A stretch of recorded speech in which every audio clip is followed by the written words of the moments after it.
मैं अपनी वर्कशॉप में मौजूद हूँ और आज मेरे साथ जो शख्सियत आने वाली हैं बात करने के लिए वो बहुत दिलचस्प शख्सियत है।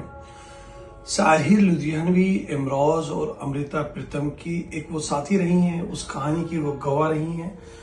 उन अपनी ज़िंदगी का एक बड़ा वक्त उनके साथ बिताया। अगर आप उन्हें सुनना चाहते हैं तो मैं वीडियो डालूंगा और मैं आपसे पूछना चाहता हूँ कि क्या कोई ऐसी बात है जो आप उनके बारे में जानना चाहते हैं तो कमेंट जरूर करें। Thank you.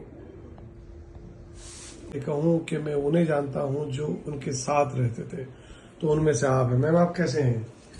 सबसे पहले तो नमस्कार, आदाब सबको जी। और थैंक यू मेरे बारे में इतनी अच्छी तरह से बताने के लिए।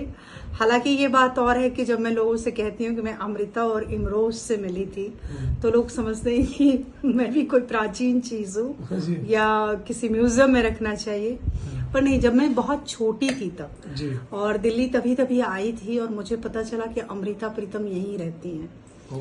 जबकि मैं उनको बहुत पहले से, मतलब जब से पढ़ने की रुचि जागी थी तब से अमृता प्रीतम को पढ़ना शुरू किया और रसीदी टिकट उनका जो पहला किताब है वो पढ़ा।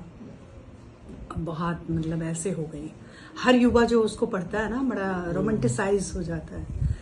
फिर दिल्ली आना हुआ और दिल्ली आई और पता चला कि अमृता जी यहीं रहती हैं, तो उनसे मिलने के लिए मैं बहुत बेचैन हुई।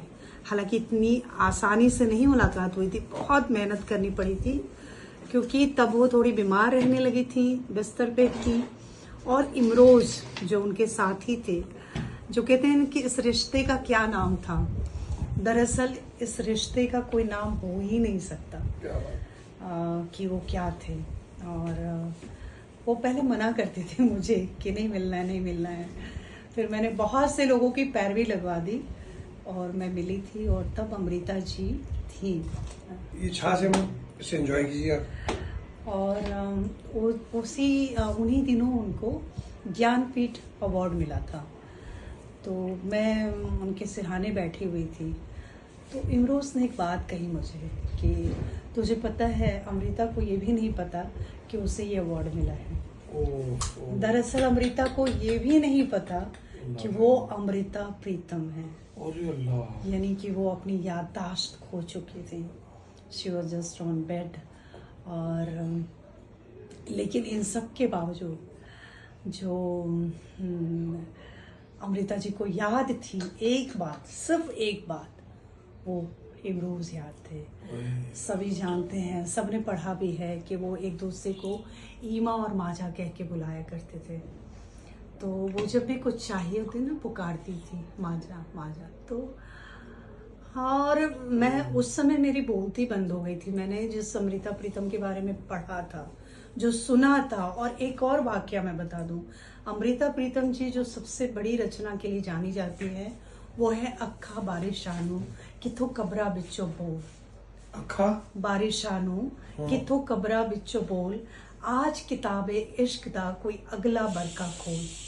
ये अमृता जी की लंबी रचना है जो बारिश शाह के उस पर है, हीर पर, ये इन्होंने लिखा।